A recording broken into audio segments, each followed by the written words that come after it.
नमस्कार। इस वीडियो में हम गुणसूत्रों के बारे में पढ़ेंगे।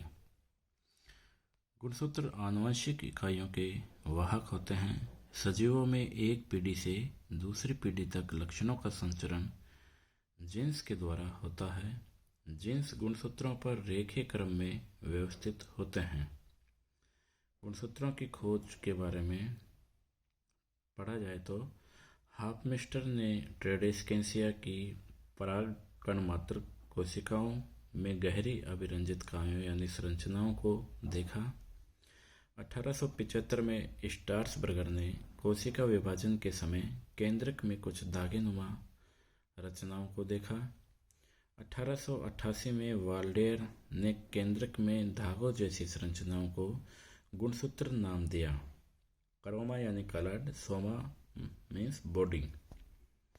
गुणसूत्रों की भौतिक रचना के बारे में पढ़ें तो संख्या के आधार पर इनको देखा जाए तो कायिक कोशिकाओं में गुणसूत्रों की संख्या द्विगुणित होती है, जबकि युग्मकों में गुणसूत्रों की संख्या उनकी कायिक कोशिकाओं से आधी होती है, जिन्हें अगुणित कहते हैं। पादपों में गुणसूत्रों की संख्या निम्नतम 2n यानी द्विगुणित संख्या 4 हैप्लोपेपस ग्रेसिलस नामक पौधे में, और अधिकतम संख्या यानी द्विगुणित संख्या 2n बराबर 1260 यानी 1260 ओफियोग्लोसम रेटिकुलेटम में पाई जाती है। जबकि जंतुओं में न्यूनतम गुणसूत्रों की संख्या 2n बराबर 2 एस्केरिस मेगासिफेला और अधिकतम संख्या द्विगुणित संख्या यानी 2n बराबर 1600 ओलिकेंथा में पाई जाती है। गुणसूत्रों की आकृति का अध्ययन किया जाए तो इसकी आकृति का अध्ययन पश्चावस्था के दौरान इसमें उपस्थित गुणसूत्र बिंदु या प्राथमिक संकीर्ण की स्थिति से किया जाता है।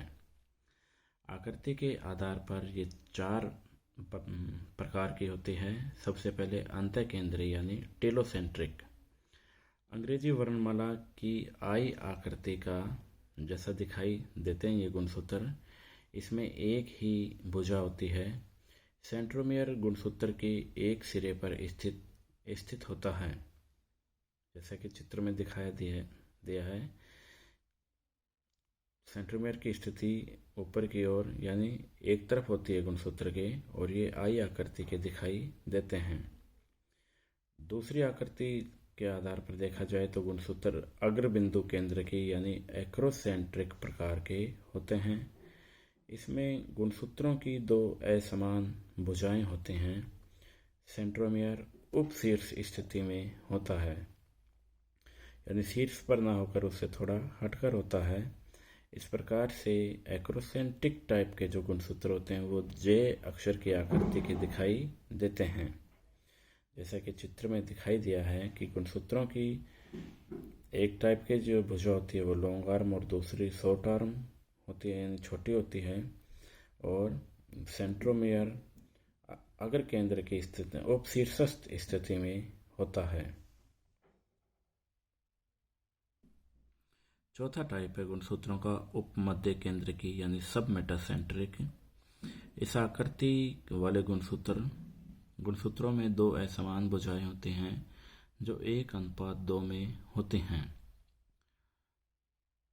अर्थात एक भुजा की लंबाई छोटी होती है तो दूसरी भुजा जो होती है उससे आकार में दोगुनी होती है।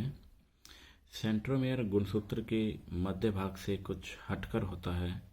इसकी आकृति अंग्रेजी की एल अक्षर के समान दिखाई देती है। चौथी आकृति का जो टाइप है वो मध्य केंद्र की या मेटासेंट्रिक टाइप के गुणसूत्र होते हैं। इस गुणसूत्र में दोनों भुजाएं समान होती हैं। सेंट्रोमियर गुणसूत्र के ठीक मध्य में स्थित होता है। इसी वजह से इसका नाम मध्य केंद्र की, इस आकृति का नाम मध्य केंद्र की है। इसकी आकृति अंग्रेजी के वी अक्षर जैसी होती है। सेंट्रोमियर दोनों भुजाओं के मध्य में स्थित होता है।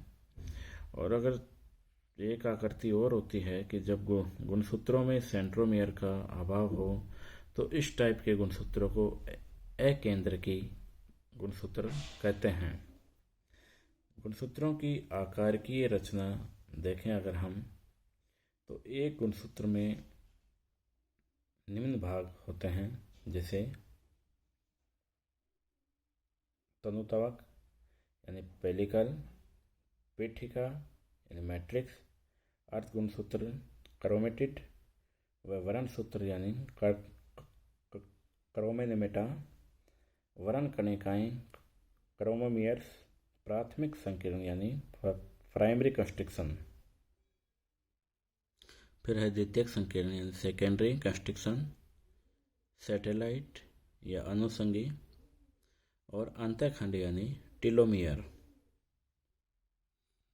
गुणसूत्रों की आकारीय रचना का जो चित्र है वो दिखाया गया है इसमें, जिसमें विभिन्न भाग जैसे सैटेलाइट, प्राइमरी कंस्ट्रक्शन, इनके अंदर उपस्थित भाग मैट्रिक्स, बाह्य आवरण यानी पेलिकल आदि का वर्णन चित्र के माध्यम से किया गया है। गुणसूत्रों की आकारकीय रचना के अंतर्गत भाग लेने वाले सभी भागों का अध्ययन हम अगले वीडियो में करेंगे। धन्यवाद।